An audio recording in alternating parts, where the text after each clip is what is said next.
Magandang umaga po. Andito po kami ngayon sa Bisaya with Love. Andito po sa may bukid. Yan, kamanggahan ni Totoy. Ayan si Mamay Maying kung tawagin.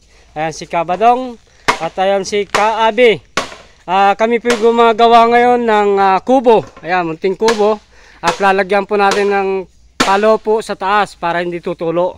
Ayan, kaya ito po yung lutuan namin. Dito po lang sa Kayulen, Silen. Ayan. Ayan po yung mga kasama namin. At ito po, siyempre nag-update po lang kami sa aming PDs mamaya. At kami nag-aantay. At ito, busy-busy si Kaabi sa kanyang pagbibigkis sa kanyang kugon na ilalagay sa taas ng kanyang bububungan na kubo, bantay, munting bahay kubo. Yan lang po. Ganun po kami kahirap dito sa Bisaya with Love. Dito lang po ninyo makikita ang aming ginagawa.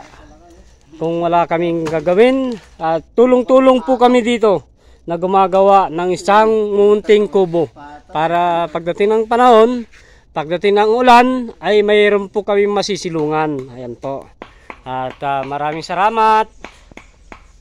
Magandang umaga.